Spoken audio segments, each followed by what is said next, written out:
Hello friends, आप सभी का यूट्यूब चैनल पे स्वागत है।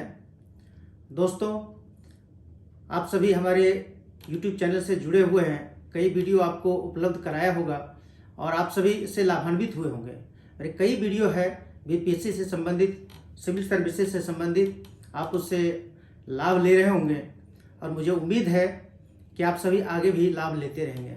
दोस्तों, जो भी हमारे चैनल से नहीं जुड़े हैं, कृपया सब्सक्राइब कर लें और बेल आइकन को प्रेस कर दें ताकि कोई भी वीडियो अपलोड होता है तो आपको नोटिफिकेशन के माध्यम से मिल जाए ताकि आप लाभ ले सकें।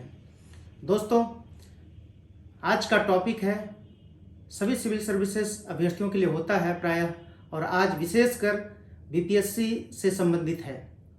दोस्तों, पीटी निकालना बहुत ही आसान है क्योंकि इन्हीं टॉपिक से प्रश्न पूछे जाते हैं जो मैं टॉपिक अभी चर्चा करूंगा आप सभी के बीच में। तो कृपया उन टॉपिक पर जरूर आप पकड़ बना कर रखें ताकि आने वाला जो प्रीलिम्स एग्जाम होगा, जो 67th बीपीएससी का पीटी एग्जाम होगा, चाहे वो सीडीपीओ का एग्जाम्स होगा, आप उसको क्वालिफाई कर सकते हैं। चूँकि मैंने देखा है, आप सभी ने भी देखा होगा, बहुत सारे आईएएस यूपीएससी के भी एग्जाम्स जो देते हैं, कभी कभार उनका बीपीएससी पीटी नहीं होता है क्योंकि पैटर्न उनका तैयारी करने का अलग होता है और बीपीएससी का पैटर्न अलग होता है।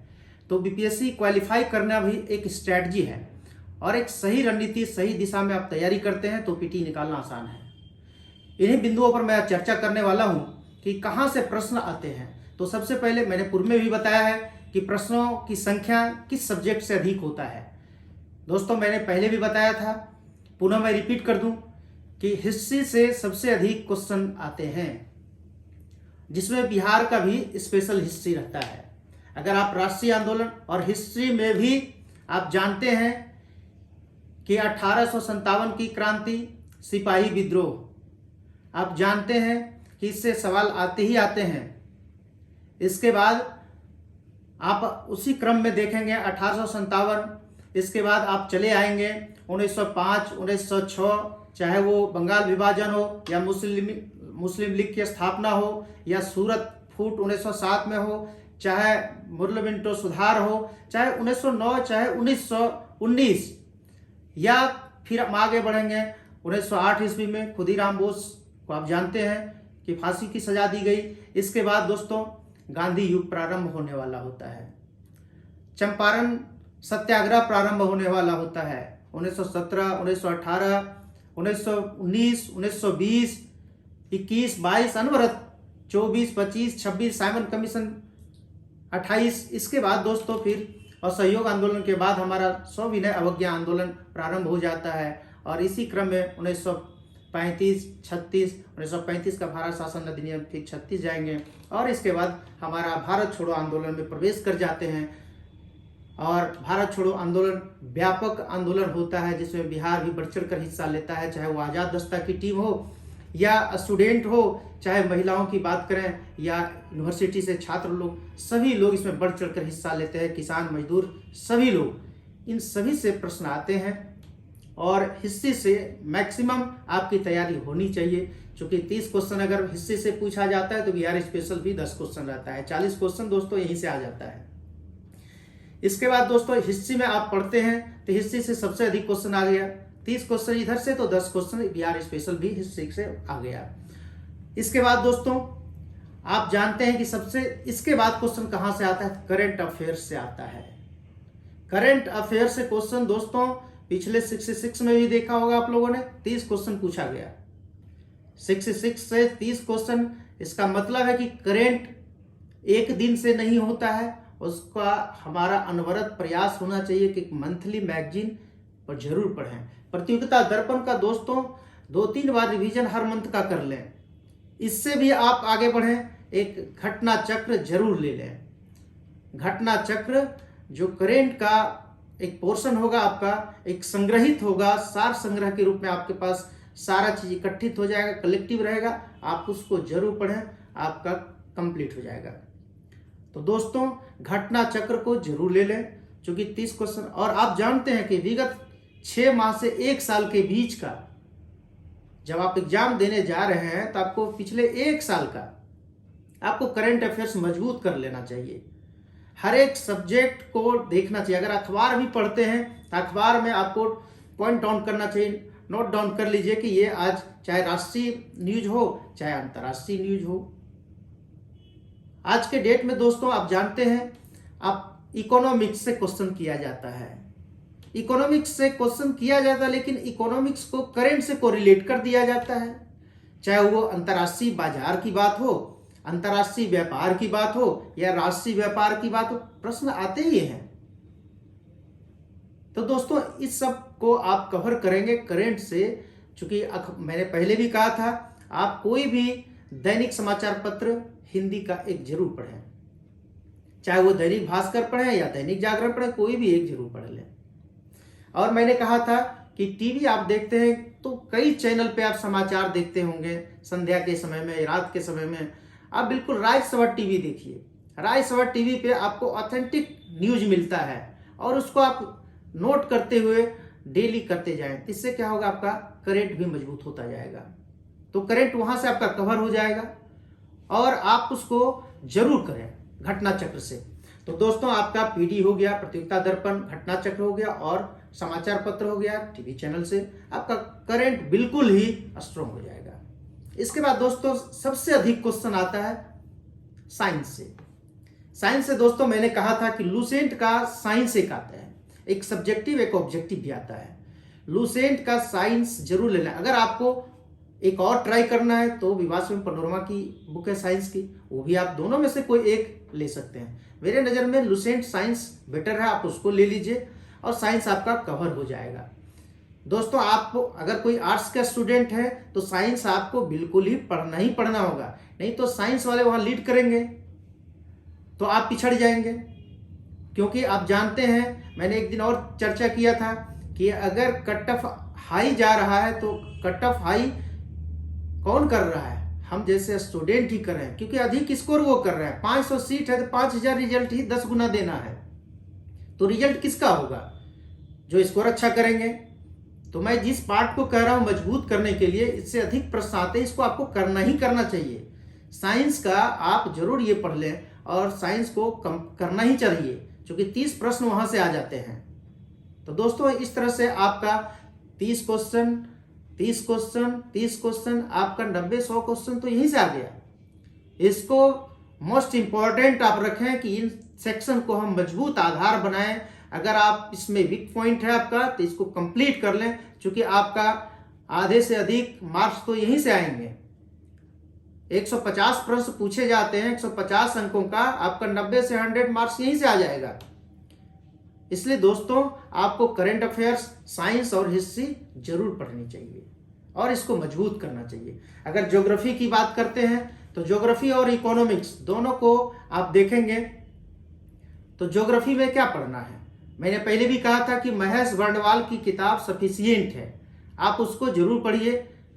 तो महेश वर्णवाल की किताब पढ़ते हैं। इसके बाद हम इसमें पूछा क्या जाता है, जलवायु से पूछा जाएगा, वायुमंडल से पूछा जाएगा, पर्यावरण से पूछा जाता है, नदियां से पूछा जाता है, कौन सी जिला किस नदी के किनारे अवस्थित है, पर्यावरण से रिलेटेड। दोस्तों यही सब क्वेश्चन पूछा जाता है। डिजास्टर से पूछा जाता है, बाढ़ सुखाड़ तो रह गए क्वेश्चन। तो ज्योग्राफी से यही क्वेश्चन रहता है, 10 क्वेश्चन पूछा जाता है। इकोनॉमिक्स की बात करते हैं, इकोनॉमिक्स की तो बजट से पूछा जाएगा। आपको आर्थिक सर्वेक्षण बिहार की एक बुक आती है, उसको जरूर ले लेना चाहिए, क्योंकि आर्थिक सर्वेक्षण आपको पढ़ना चाहिए, क्वेश्चन वहां से आते ही आते हैं। आपको मिल जाएगा पटना में भी, या आप ऑनलाइन में भी मंगा सकते हैं। तो दोस्तों आर्थिक सर्वेक्षण लेना चाहिए और पढ़ना चाहिए। चाहे मुद्रास्फीति पूछा जाएगा, सूचकांक पूछा जाएगा, अंतर्राष्ट्रीय व्यापार या राष्ट्रीय व्यापार या दूसरे देशों के साथ किस समझौते पे संधि हुई है, किस व्यापार से संबंधित, कौन से देशों के साथ, ये सब क्वेश्चन आते हैं। और आप जानते हैं इकोनॉमिक्स को करंट से जोड़ दिया जाता है।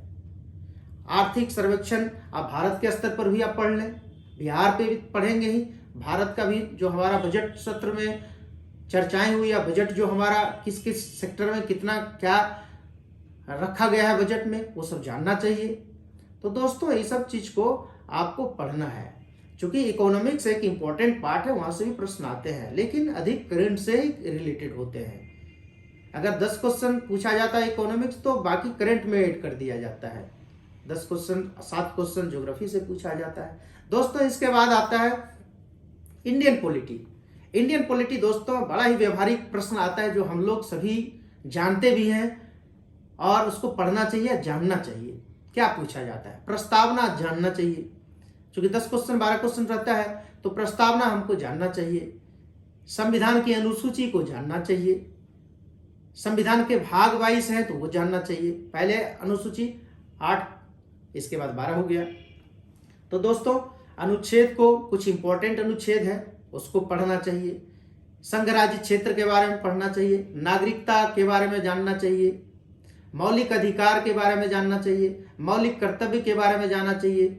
मुख्यमंत्री मंत्रिमंडल के बारे में जानना चाहिए। राज्यपाल के बारे में जानना चाहिए। उच्च न्यायालय के बारे में पढ़ना चाहिए। महान्यायवादी के बारे में जानना चाहिए। दोस्तों ये सब को हम पढ़ते हैं। इसके बाद केंद्र राज्य के बीच संबंध होता है वो पढ़ना चाहिए। प्रधानमंत्री और मंत्रिमंडल वो जानना चाहिए। राष्ट्रपति के बारे में, उपराष्ट्रपति के बारे में, लोकसभा अध्यक्ष पढ़ना चाहिए। लोकसभा और राज्यसभा के बारे में जानना चाहिए। विधान परिषद के बारे में जानना चाहिए। सर्वोच्च न्यायालय के बारे में पढ़ना चाहिए। चुनाव आयोग के बारे में जानना चाहिए। संविधान में संशोधन की प्रक्रिया को जानना चाहिए, चाहे वो साधारण बहुमत से हो, 2/3 बहुमत से हो या विशेष बहुमत से हो, ये जानना चाहिए संशोधन की प्रक्रिया 368 में। तो दोस्तों इसके बाद संविधान का सोर्स पढ़ना चाहिए, किस देश के संविधान से लिया गया है, हमारे संविधान में समाहित है, संविधान में कितने अनुच्छेद है, ये जानना चाहिए। सबसे अधिक भारत में जो संविधान में हमारा समाहित है 1935 का भारत शासन अधिनियम, लगभग 250।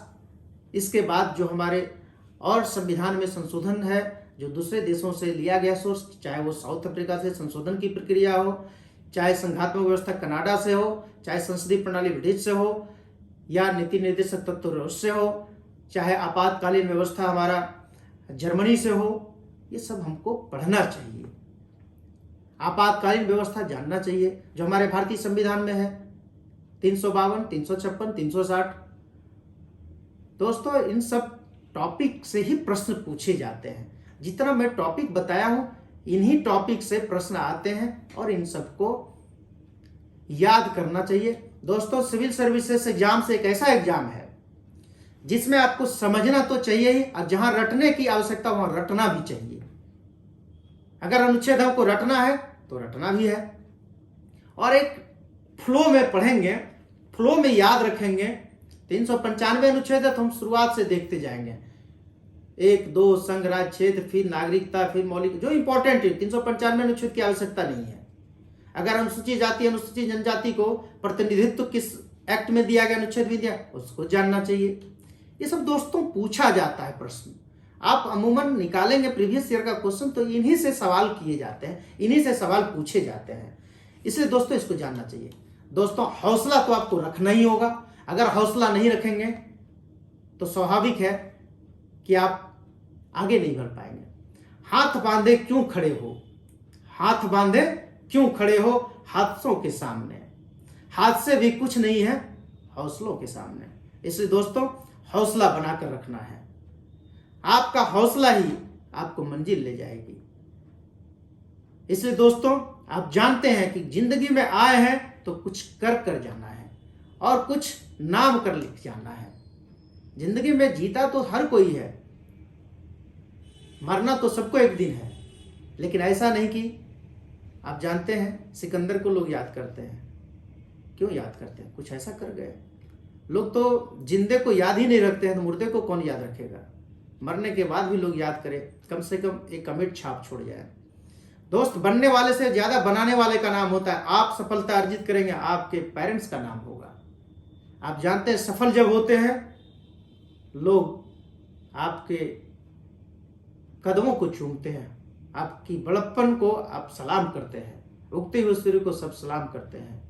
मैंने कल भी कहा था कि सूर्य और चांद दोनों चमकते हैं दोनों समय पर। समय का सदुपयोग करिए, ये जो टाइम है ये निकल जाएगा, ये उम्र जो है निकल जाएगा, फिर लौट कर नहीं आएगा और फिर जिंदगी भर अपने आप को कोसते रहेंगे। दोस्तों, मैंने जिस टॉपिक को कहा है, इन टॉपिक को आप कवर कर लीजिए और इन सभी टॉपिक को पढ़ने के बाद प्रीवियस ईयर के क्वेश्चन बीपीएससी का सॉल्व करिए, प्रैक्टिस 2-3 बार करिए और फिर जो मॉडल सेट आता है बार बार उसको प्रैक्टिस करिए। जितना प्रैक्टिस करेंगे उतने ही नए प्रश्न आपके सामने आएंगे और आप उसको नए रूप में आत्मसात करते रहेंगे।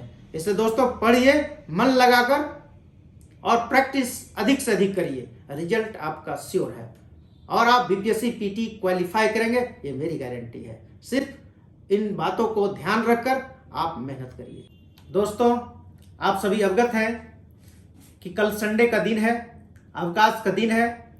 4 बजे अपराह्न मैं अपने YouTube चैनल पे लाइव आऊँगा और मेंस एग्जाम में, बीपीएससी के मेंस एग्जाम में राइटिंग आंसर का कैसे करना चाहिए, आंसर राइटिंग कैसे करना चाहिए, क्योंकि सफलता का जो बेस होता है मेंस के स्कोर पर होता है। क्योंकि 900 मार्क्स में अधिक स्कोर हम कैसे कर सकते हैं, आंसर राइटिंग पे कैसे फोकस कर सकते हैं और अधिक अंक कैसे प्राप्त कर सकते हैं, इन्हीं सब बिंदुओं पर कल मैं 4 बजे अपराह्न में लाइव आऊँगा ताकि आप इससे लाभान्वित हो सके। तो दोस्तों, मिस नहीं करेंगे, कल के आंसर राइटिंग को आप जरूर देखेंगे। आप हमारे साथ कल 4 बजे अपराह्न में जुड़ेंगे। Thank you so much.